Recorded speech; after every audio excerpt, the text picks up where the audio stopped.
Hyvää päivää. Päivää. Ja myytään tässä makkaroita vai? Kyllä. Hyvä.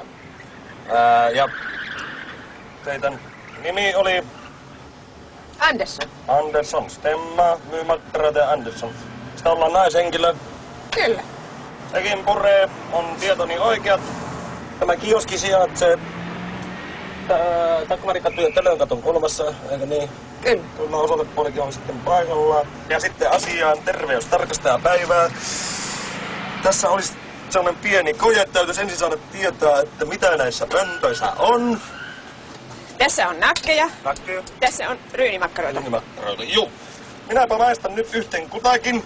Ja sitten puhaltelen näihin pusseihin. Jos pussit tulevat punaisiksi, puhalluksen jälkeen on makkarat myrkyttyneitä. Kyllä näiden pitäisi hyviä olla. No niin pitäisi, niin on monet sanonut. Niitähän myydään yleisölle, mutta tehtääpäs koje.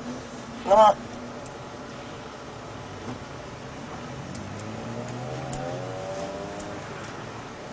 Ja puhallus.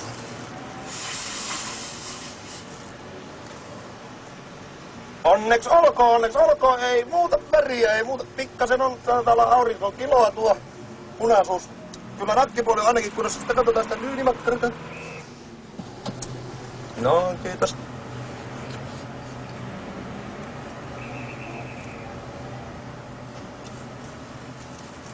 Puhallus.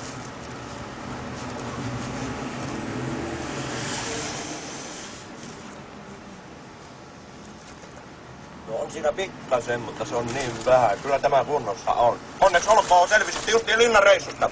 Sepä. No niin, sitten vielä pieni täsmennys. Otetaan vähän noita makkaran tuoksuja noihin pusseihin. Otetaan ensin nakki ja noin huljuttakaa vähän, niin noin se tulee paremmin. Kiinni sitten tähän ryynimakkarata toiseen. Vietään nimittäin laboratorioon tämä tutkittavaksi. Sitten vielä laboratorion pojat tahtois parit nakit. Toinen vielä Erkille. Kiitos ja näkemiin. Näkemiin. Kiitos.